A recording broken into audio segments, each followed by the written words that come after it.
സിയാദാണ്. അപ്പോൾ ഞാനിവിടെ നിൽക്കുന്നത് നമ്മുടെ തിരുവനന്തപുരത്തുള്ള ലുലു മാളിൻ്റെ ഫ്രണ്ടിലാണ്. ഉടനെ തന്നെ ഉണ്ടാകുമെന്ന് നമ്മൾ പ്രതീക്ഷിക്കുന്നു. ഇവിടെ പണിയൊക്കെ നന്നായിട്ട് നടക്കുന്നുണ്ട്. അപ്പോൾ നിങ്ങൾ കണ്ടാൽ അറിയാം. പണികൾ അവസാന ഘട്ടത്തിലേക്ക് അടുക്കുകയാണ്. കേരളക്കരയാകെ പ്രത്യേകിച്ച് തിരുവനന്തപുരത്തുള്ളവർ ഏറെ പ്രതീക്ഷയോടെ കാത്തിരിക്കുന്ന ഒരു ദിനമാണ് ഇതിൻ്റെ ഗ്രാൻഡ് ഓപ്പണിംഗ്. കഴിഞ്ഞ വർഷം ഉണ്ടാകുമെന്ന് പറഞ്ഞിരുന്ന ഇതിൻ്റെ ഉദ്ഘാടനം കൊറോണ വ്യാപനവും ലോക്ക്ഡൗണും കാരണം വൈകിയിരുന്നു. നിലവിലെ സാഹചര്യം അനുസരിച്ച് 2021 ഓണത്തോടനുബന്ധിച്ച് ഇതിൻ്റെ ഉദ്ഘാടനം ഉണ്ടാകുമെന്നാണ് അറിയുന്നത്. ഇൻറ്റീരിയർ വർക്കിൻ്റെ പണികളാണ് ഇപ്പോൾ കൂടുതലായി നടക്കുന്നത്. പാർക്കിങ്ങിൻ്റെ സജ്ജീകരണങ്ങളും ഇതോടൊപ്പം നടക്കുന്നുണ്ട്. 19 ഏക്കർ സ്ഥലത്ത് 20 ലക്ഷത്തിൽ പരം സ്ക്വയർ ഫീറ്റിലാണ് മാൾ പണിയെടുക്കുന്നത്. 3 നിലകളിലായിട്ടാണ് സജ്ജീകരണങ്ങൾ ഒരുക്കിയിട്ടുള്ളത്. 2 ഏക്കറിൽ കൂടുതൽ സ്ഥലത്താണ് ഇതിനായിട്ടുള്ള പാർക്കിംഗ് സൗകര്യം ഒരുക്കിയിട്ടുള്ളത്.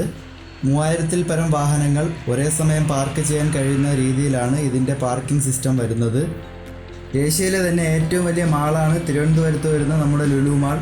കേരളത്തിൻ്റെ ഏറ്റവും വലിയ IT ഹബ്ബായ ടെക്നോ പാർക്കിനും ഇൻഫോസിസിനും ഏറ്റവും അടുത്തായിട്ടാണ് ലുലു മാൾ സ്ഥിതി ചെയ്യുന്നത്.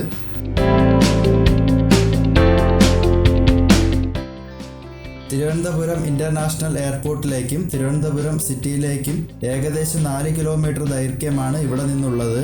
60,000 സ്ക്വയർ ഫീറ്റിലാണ് എൻ്റർടൈൻമെൻറ്റ് സെൻ്ററുകൾ സ്ഥാപിച്ചിട്ടുള്ളത്. 9 മൾട്ടിപ്ലെക്സ് തിയേറ്ററുകൾ മാളിനകത്തായി വരുന്നുണ്ട്. കൂടാതെ 50-ൽ പരം ഫേമസ് റെസ്റ്റോറൻറ്റുകളും ഫുഡ് കോർട്ടുകളും ഇതിനുള്ളിലായി വരുന്നുണ്ട്.